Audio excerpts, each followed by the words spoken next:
नमस्कार मित्रांनो, आज या मालिकेमध्ये आपण पाहणार आहोत की विश्वंभर आता श्रावणीच्या लग्नाला अगदी काहीच तास राहिलेले असतात. सगळी काही तयारी करत असतात. अजून सुद्धा पाहुण्यांना आमंत्रण वगैरे देत असतात. लग्नाला यायचंय म्हणजे यायचंच आहे. खूप मोठ्या कोल्हापुरातल्या इव्हेंट मॅनेजमेंटला आपण सगळं काही दिलंय आणि ते सगळे काही व्यवस्थित आणि छान असं पार पाडताय. तुम्ही लग्नाला यायचंय म्हणजे यायचंय, कारण लग्नाची उत्तम अशी सगळी तयारी झाली आहे. तुम्ही या लग्नाला तुमची हजेरी सगळ्यात महत्त्वाची. आता विश्वंभर साहेबांनी त्याचे गेस्ट असतात त्यांना फार आग्रह करून बोलवलेलं असतं आणि श्रावणी सुद्धा आलेली असते, कारण बाबाने कायसाठी बोलवलं त्यासाठी श्रावणी येते. श्रावणी कायमची दुसऱ्याच्या घरी जाणार, माझ्या डोळ्यामध्ये अश्रू येणार म्हणजे येणारच, स्वतःला सावरता येणार नाही, माझ्या डोळ्यात पाणी येणार म्हणजे येणार. तुझी पाठवणी करताना मला इतकं रडायला येणार आहे ना श्रावणी की बस. बाबा मला एका जरा महत्वाच्या विषयावर बोलायचं होतं. काय गं, काही सिरियस आहे का? श्रावणी मध्ये बाबा खूप महत्वाचं. श्रावणी बोल ना बाळा. श्रावणी आता रुद्र तिच्याशी जे काही वागलाय ना ते सगळं दाखवत असते. हात ओढला, ती मेहंदी अशी मार्करने खोडली, यस नाव खोडण्याचा प्रयत्न केला, फार रूडली वागला, ओढत ओढत नेलं. विचित्रच त्याचं वागणं, विचित्रच त्याचं सगळं काही होतं. आता श्रावणीने हे साहेबांना सांगितलेलं असतं. मग साहेब म्हणतात तो खूप प्रेमळ आहे आणि त्याला खूप दिवसांपासून मी ओळखतो, म्हणूनच तो यासाठी स्पेशल त्याची निवड केली. आणि रुद्र इतका प्रेमळ, इतका समजदार, शांत मुलगा आहे ना, तो तुझ्याशी असं वागू शकतो याच्यावर विश्वासच नाहीये मला. आणि मुळात आहे ना, श्रावणी जेव्हा रुद्रबद्दल हे काही सांगते तेव्हा साहेब विश्वास ठेवायला तयार नसतात की रुद्र तुझ्याशी असं रूडला वागू शकतोय, इतका रूडपणा करू शकतोय. साहेबांना विश्वास नसतो, कारण तो खूप सेन्सिअर, चांगला, गरीब, साधा, सिंपल असंच साहेबांच्या समोर येत असतो. त्यामुळे साहेब असं इमॅजिनच करत नाही की रुद्र असं काहीतरी वागू शकतोय. हे बघा बाबा, मला जे वाटलं किंवा दिसलं ते तुम्हाला सांगितलंय. तरी पण साहेब म्हणतात माझ्या पद्धतीने मी मॅनेज करतो. श्रावणी म्हणते ठीक आहे बाबा, आणि श्रावणी आता चाललेली असते. इकडे आता आई आणि अण्णांनी फोन लावलेलं असतं स्वीटीला. स्वीटी इतकी आनंदाने फोन उचलते. बोला की आत्या. स्वीटी, आमच्या शुभूचं लगीन तुझ्याशी लावायला तयार होत. स्वीटीला इतका आनंद झालेला असतो. आई आता अण्णांकडे बघत असते आणि हे सगळं काही सांगत असते स्वीटीला की आम्ही शुभूचं आणि तुझं लग्न लावून द्यायला तयार होत. स्वीटी कमालीची खुश असते आणि अण्णांच्या डोक्यात काहीतरी शिजत असतं. नंबर एक नंबर आत्या, एकच नंबर काम केलंय बघा. आत्या म्हणत असते स्वीटे, अगं विश्वास ठेव, आमच्या शुभूचं लगीन तुझ्या बरोबर लावणार म्हणजे लावणार. अहो आत्याबाई, विश्वासाची भाषाच नाहीये. मला माहितीये की शुभू बरोबर लग्न लावणार, याचं मला गॅरंटीच आहे. मग आता आत्या म्हणते बघ काय वाक्य आहे ग, स्वीटे विश्वास ठेव की जबाबदारी आहे की तुझं लग्न आणि शुभूचं लग्न लावून देणं, बरोबर? जबाबदारी मी घेतली, मग त्यासाठी तुला सुद्धा एक गोष्ट करायला लागणार आहे स्वीटी, आणि ती तुला नाकारता येणार नाही. तुला जे सांगतोय ना स्वीटी, ती करायलाच लागणार आहे. इंद्रनील आणि सानिका या दोघांच्या बद्दल स्वतःहून तू काहीच शुभूला सांगायचं नाही, हे तुला पाळायला लागणार आहे. अजिबात शुभूला काही कळायला नाही पाहिजे सानिका आणि इंद्रनीलचं नेमके काय चाललंय. स्वीटे, तुम्हाला शब्द दे की कुणाला काही कळू देणार नाहीये. इंद्रनीलला लग्नासाठी तयार करायचं, त्याला होकार मिळवायचा आणि माझ्या सानिका सोबतच त्याचं लग्न लावून द्यायचं. आईने आता खूप अटी घातलेली असतात त्या स्वीटीच्या समोर. फोन बंद केलेला असतो. अण्णांकडे फार केविलवाणी अवस्थेने ती बघत असते आणि इकडे स्वीटी इतकी आनंदी असते, इतकी आनंदी असते. म्हातारी एवढी पोटतिडकीने सांगते ना, मग तिच्यावर विश्वास ठेवायलाच पाहिजे. एवढी पोटतिडकीने सांगते म्हणजे नाटक बिटक काही करत नाहीये म्हातारी. आता विश्वास ते ठेवायला लागणार. नंबर एक नंबर काम झालंय. माझं आणि शुभूचं लग्न म्हणजे काय, वा वा वा वा, ज्याचं स्वप्न बघितलं ते मी पूर्ण करून घेते. स्वीटीला इतका आनंद झालेला असतो, इतकी खुश असते की बस. आता अगदी आनंदाने उड्याच मारायला लागलेली असते. लग्न फिक्स. इकडे आता अण्णा देवपूजा वगैरे करत असतात आणि तेवढ्याच शुभू आलेला असतो. शुभूने तो कार्यक्रमात जो गेटअप केलेला असतो सरदारजीचा, त्याच्यातच आलेला असतो. हो, कोणाच्या घरात शिरायला लागलाय? शुभू म्हणतो अण्णा स्वतःच्या पोरालाच विचारायला लागलाय का तुम्ही? शुभूला विसरलात? अरे शुभू तू, आणि हा काय अवतार केलाय? काय म्हणतात, अरे ही काय कापडं, काय अवतार, काय दाढी बिडी वाढवली, तुझं काय चाललंय शुभू, कळेल का आम्हाला? शुभूला आता टेन्शन येतं. आई म्हणते शुभू तू काय करतोय आम्हाला सांगा, काय लपवतोय आमच्यापासून? तेव्हा शुभूला सगळं आठवायला लागलेलं असतं. कसा जॉब मिळाला, आता जॉब टिकवून ठेवायचा, मग मॅनेजर म्हणून तिला काय काय कामं सांगितली, सगळी शुभूला आता आठवायला लागलेली असतात. आणि आता खोटं बोलण्यात काहीच अर्थ नाहीये. शुभू जो काय प्रकार घडलाय तो सगळा अण्णा, आई, सानिका तिघांनाही सांगत असतो की मी असा अवतार करून का फिरतोय. मी सगळं सांगितलेलं असतं आणि म्हणून मी श्रावणीच्या घरी असा अवतार करून जातो. आई म्हणते श्रावणीच्या घरी जायचं कारणच काय, तिच्या घरी जाऊन बसायचं कारण काय, तू तिच्या घरी गेलाच कशाला? आता शुभू काहीतरी सांगतोय, आईने ऐकून घ्यायचं. तर आधीच घाबरलेली असते, कारण श्रावणीमुळे एवढा राडा झालाय, अजून राडा व्हायला नको म्हणून आई त्याला म्हणत असते कशाला जातोय बाबा तिकडे, ओळखलं तर केवढ्याला पडेल, काही कळतंय का तुला, कशासाठी जातोय बाबा? म्हणतो तुला वचन देतो काहीच होणार नाही आणि श्रावणीच्या लग्नात तर काहीच अडचण येणार नाही, वचन दिलंय ना, व्यवस्थित तिचं लग्न पार पडेल. आई म्हणते शुभू पाया पडते रे बाबा, नको काही गोंधळ आणि नको ते पोलीस, आता कशातच काही पडायला जाऊ नको. तिचं लग्न आहे ना, शांततेत पार पडू दे, तू कशात नसू दे, तू कशातच जाऊ नकोस. म्हणते शुभू तुला माझं ऐकायला लागणार. आई काय बोल की, मी ज्या पोरीशी सांगणार त्या पोरीशी लग्न करायला लागणार. तुझी पोरगी मी पसंत करणार आणि त्याच पोरीशी तुला लग्न करायचंय. काही बी झालं तरी तू त्या श्रावणीच्या घरी जाणार नाही आणि काहीच करणार नाही तिथे. आणि हे बघ, तुला वाटत असेल एवढं हे वेश बदलून जाणार, तर ते पण करायची गरज नाहीये. तू तिची नोकरी सोडून दे. घरात पैशांची कमतरता आहे मला माहिती, माझं मंगळसूत्र मोडते मी आणि घर चालवते, पण त्या पोरीकडे जाऊ नको रे बाबा, नको स्वतःच्या पायावर धोंडा पाडून घेऊ. आता शुभू चिडलेला असतो, आई काय बोलतेस, मंगळसूत्र वगैरे विकायची काय भाषा करतेस ग तू, आणि मंगळसूत्र विकून काय करणार आहे. शुभू जोपर्यंत जिवंत आहे तोपर्यंत तुला अशी काही विकाय टिकायची पाळी नाही आणणार आहे. त्यामुळे यांना लक्षात ठेवायचं, असं काही परत बोलायचं नाही माझ्यासमोर. आणि जरा शांत हो, काय बडबडलेला आहेस ग, एवढी काय बडबडतीये. पण ते शुभूला वचन दे, मला आत्ताच्या आत्ता वचन दे, मी जी पोरगी तुझ्या समोर आणून उभी करेल तिच्याशी लग्न करणार म्हणजे करणार. तू मला वचन द्यायचे तरच मला काय ते बरं वाटणार आहे. आई का नको तू त्रास करून घेतीये, तो ती म्हणते मला काही घेणं देणं नाहीये, मी जे सांगते ते ऐकायचं आणि वचन मला द्यायचंच. आता हट्ट केलेलं असतो, रडत असते आई, गयावाया करत असते. शेवटी शुभू आता सगळं काही विसरतो आणि म्हणतो तुला वचन देतो, तू म्हणाल त्या पोरीशी मी लग्न करायला तयार आहे म्हणजे तयार आहे. तू कोणतीही पोरगी माझ्यासमोर आणून उभं कर, मी एक शब्दाने सुद्धा विचारणार नाही आणि तिच्याशी लग्न करेल. आईच्या जीवात जीव आलेला असतो, आईला एक दिलासा मिळालेला असतो की निदान हा लग्नाला उभा राहिला म्हणजे माझी सानिकाची तरी काळजी मिळते. त्या दिवशी सकाळी सकाळी आता विश्वंभरकडे सगळे तयार होऊन असतात उभे, सगळी शांतता असते. कामावाले लोक असतात एका साईडला उभे असतात, नंदा आत्या, अपर्णा काकू, पृथ्वी, श्रावणी, साहेब सगळे उभे असतात आणि एकदम शांततेत, एकदम इतकी शांतता असते त्यांच्या घरात. जेव्हा शुभू येतो आणि शुभू म्हणतो श्रावणीची आज हळद आहे, आणि या साहेबांच्या घरात एवढी शांतता. हळद आहे म्हटल्यावर गाजावाजा आरडाओरडा तर व्हायलाच हवा होता, इथे काहीच गोंधळ वगैरे नाही आणि एवढी शांतता काय.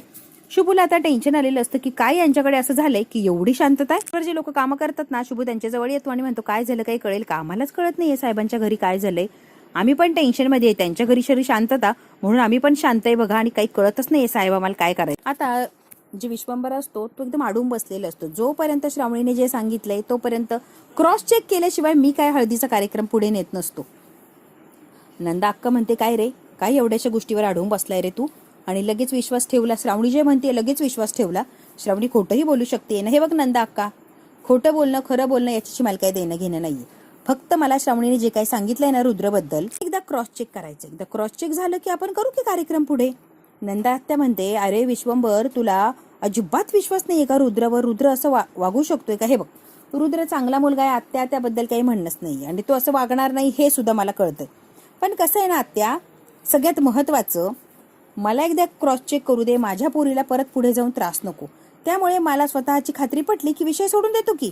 कुणावर विश्वास नाहीये नंदा अक्का, मी क्रॉस चेक केल्याशिवाय काय गप्प बसत नसतो.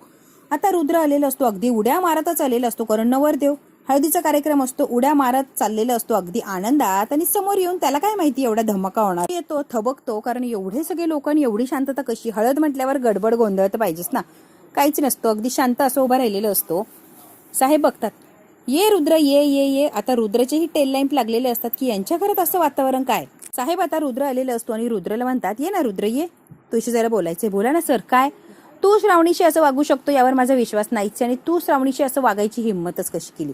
श्रावणीने मला जे काय सांगितलंय ते ऐकून मला जरा धक्काच बसलाय, म्हणजे मी शॉकमध्येच आहे. तू का श्रावणीला अशी वागणूक दिली आणि तिच्याशी असं का वागला, मला माझ्या प्रश्नाचं उत्तर हवंय आत्ताच्या आत्ता. पण सगळ्या प्रश्नांचा जाब विचारलेला असतो. प्रत्येक वेळेला रुद्र चुकला, सगळ्या गोष्टींचा हिशोब विचारलेला असतो.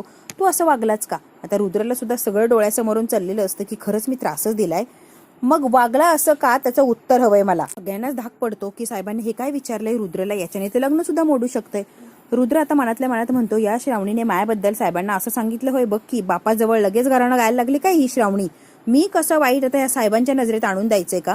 रुद्रला फार राग आलेला असतो. लग्न होऊ दे, मग चांगला इंगा दाखवतो हिला, इथं सगळा झटका आहे ना असा एका मिनिटात उतरवून टाकतो. एवढी काय लगेच घमेंड करती की लगेच वडिलांना सांगितलं मी असं असं वागतोय. आता रुद्रला राग आलेला असतो श्रावणीच्या या वागण्याचा, की साहेबांना सांगून मला बोलणे बसवण्याची काही एक गरज नव्हती. बरोबर हिशोब करणार श्रावणी तुझा. साहेब म्हणतात हे बघ रुद्र, तुला मी आधीपासून ओळखतो. रुद्र, मी तुला आधीपासून ओळखतो बरोबर आहे, पण याचा अर्थ नाही की असा अर्थ होत नाही की श्रावणीकडे दुर्लक्ष करणार. तुला श्रावणीची माफीच मागायला लागणार, कारण तू जे वागलाय ते बॅड मॅनर्स आहेत किंवा चुकीचंच वागलाय तू. त्यामुळे श्रावणीची तू माफी मागायची. आता जर श्रावणीची माफी मागितली तर ठीक, नाही तर या लग्नाचा विचार करायला लागणार. साहेबांनी चांगलंच कोंडीत पकडलेलं असतं, पण रुद्रही चॅप्टर असतो. आत्ता सॉरी म्हणून आयुष्यभराला साठी हिला त्रास देण्यासाठी माझ्या ताब्यात येणार आहे, मग आत्ता सॉरी म्हणायला काय हरकत आहे.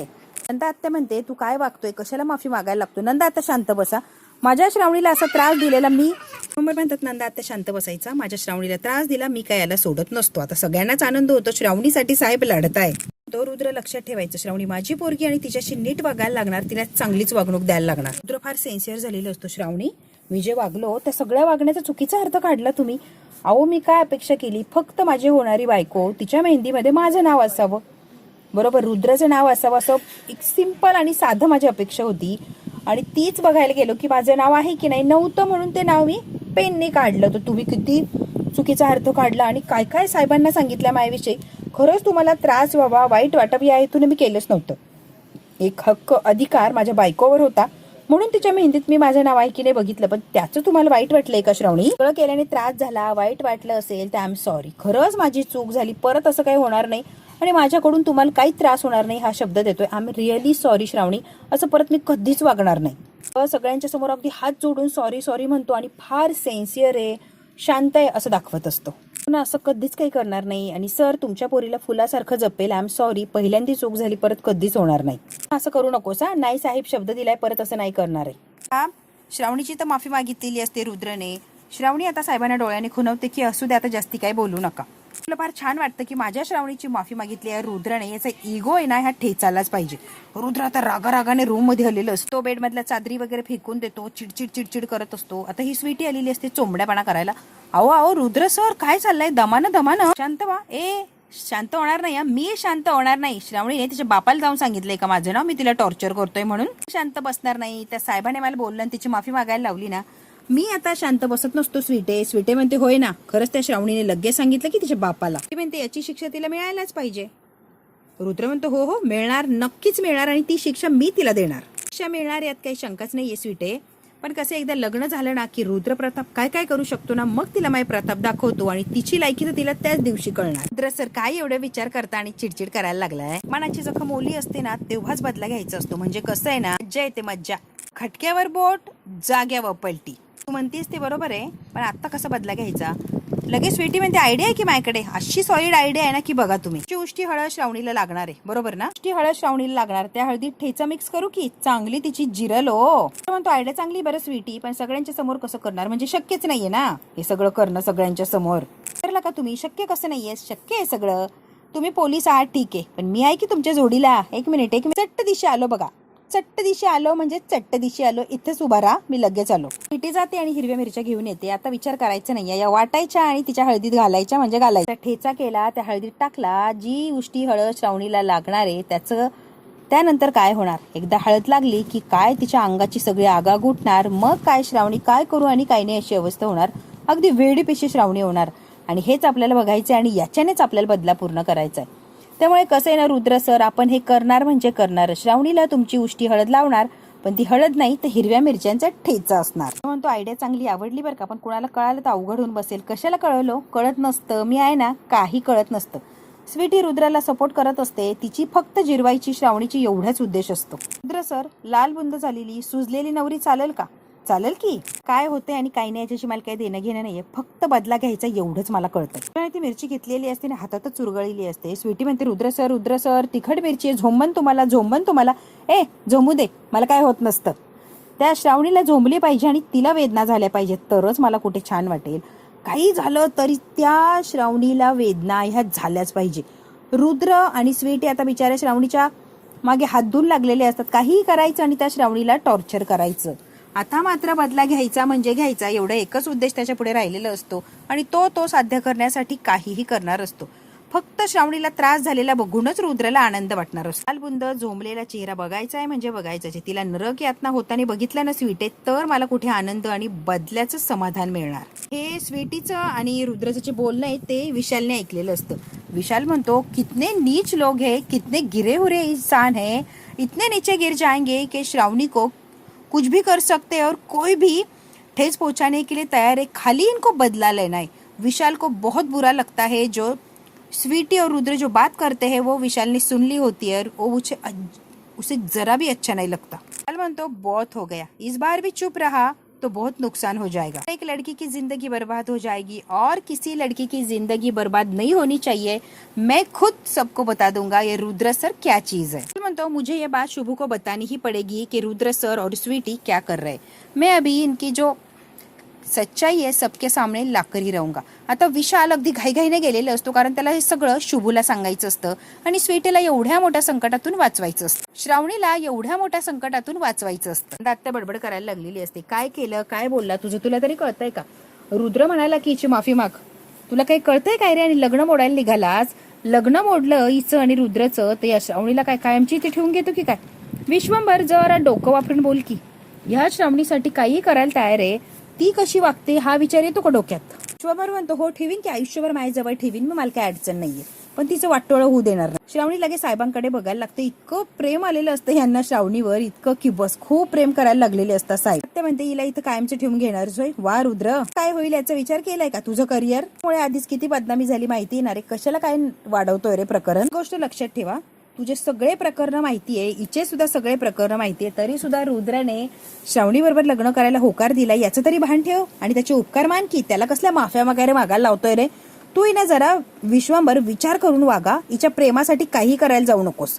आता नंदा आत्या फार रागवलेली असते साहेबांना। अर्थ असं नाहीये की मी श्रावणीचं वाटोळं करणारे, मी कुठं म्हणते रे वाटोळं करणारे, पण बोलाय वागायची जरा पद्धत ठेव की विश्वंभर। मी म्हणते बाबा जाऊ द्या ना, चुकून वागले असतील तर एवढे हायपर होऊ नका प्लीज, आणि टोकाचा निर्णय तर घेऊच नका। आणि म्हणते बाबा मी लग्न करायला तयार आहे, काहीच हरकत नाहीये, पण लग्नानंतर माझ्या बरोबरचं काही चुकीचं घडलं तर माझं माहेर माझ्यासाठी कायमचं संपेल, माझ्या माहेरचे दरवाजे उघडे असतील ना बाबा माझ्यासाठी, हे विचारायची गरजच नाहीये श्रावणी, सगळं तुझंच असणार आहे बाळा, कोणीच अडवणार नाही बाळा, हक्क आहे तुझा। आता नंदा आत्याला इतकं राग आलेला असतो की ही कशाला येणार लग्नानंतर, जरी वाटोळ झालं इथे कशाला येते बापाकडे परत? आत्या म्हणते आता सध्या जे चाललंय ते चालूच दे, श्रावणी लग्न करून गेली का नवऱ्याच्या घरी, मग माझा डाव खेळायला सुरुवात करते, विश्वंभरचा पूर्ण ब्रेन वॉश करते आणि मला जे हवंय ते साध्य करते। पटलावरची राणी मीच होणार म्हणजे मीच होणार। इकडे आता शुभूच्या घरी इंद्रनील आलेला असतो, इंद्रनीलची आई आलेली असते, त्यांचा मानपान झालेला असतो आणि आता इंद्रनीलची आई म्हणते हे बघा ताई, आता मी म्हणजे तुम्हाला वाईट वाटेल किंवा तुम्हाला टोचून बोलायचे म्हणून बोलत नाहीये, पण माझं नाव विलाजे, मी काहीच करू शकत नाहीये। स्वीटीने तर सगळं काही सांगितलं असेल। आई म्हणते हो सगळं काही सांगितलं आणि आम्ही सगळ्या गोष्टींसाठी तयार आहोत, माझं नाव विलाजे आणि वाईट वाटून घेऊ नका। अण्णा म्हणतात नाही हो इंद्रनीलची आई, आम्हाला कसं वाईट वाटतंय, आम्हाला काहीच वाईट वाटत नाही। आई इंद्रनील आणि त्याच्या आईशी बोलत असते, तेवढ्यात काय आता स्वीटीने फोन लावलेला असतो, म्हणून आई फोन घेते आणि आता बाहेर चाललेली असते स्वीटीशी बोलायला। स्वीटीने सांगितलेलं असतं शुभूने यायला हवंय म्हणजे यायलाच हवंय, तेव्हा आई म्हणते हो मी सांगितलंय ना शुभू येणार म्हणजे येणार, काहीच काळजी करू नको स्वीटे, शब्द पाळणार आहे तो आणि येणार म्हणजे येणारच।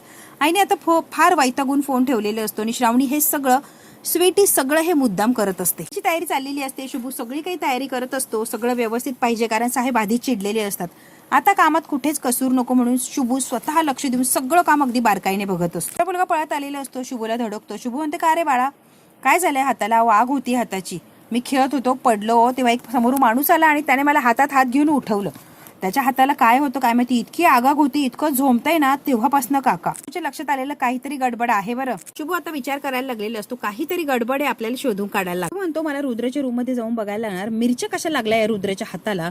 शुभू लगेच आता रुद्राच्या रूम मध्ये आलेलं असतो, त्याला तिथे मिरचीची चुरलेली असते हाताने, ती खाली बरोबर पडलेली बोला, तिथे आता मिरचीचा चुरा दिसलेला असतो आणि शुभूच्या एकंदरीत सगळ्याच गोष्टी लक्षात येतात। रुद्राने या मिरच्या हाताने कुस्करल्या, मुलाचा हात त्याच्या हाताला लागला तर एवढं झोमलंय, म्हणतो याने मिरच्या हातात का कुस्करल्या असतील, रुद्र काहीतरी नक्कीच मोठं कांड करणार आहे, रुद्र काय कांड करणार आहे, कुणाला दगाफटका करणार आहे याचा शोध लावायलाच पाहिजे। शुभूच्या बरोबर वेळेत लक्षात आलेलं असतं, शुभू आता बघणार असतो रुद्र नेमकी काय आणि कसं करतोय आणि एवढं मोठं कांड कोणाच्या विरोधात करतोय। बघू आता शुभू जेव्हा जाणार आहे नेमकी काय चाललंय त्याचं, तेव्हा शुभूच्या हाताला धागेदोरे लागणार का आणि रुद्र काय करतोय हे शुभूला कळेल का, हे जर बघायचं असेल तर बघायला लागणार आपल्याला पुढचा भाग। हा भाग तर इथेच संपतोय। व्हिडिओ आवडल्यास लाईक शेअर सबस्क्राईब नक्की करा। धन्यवाद मित्रांनो।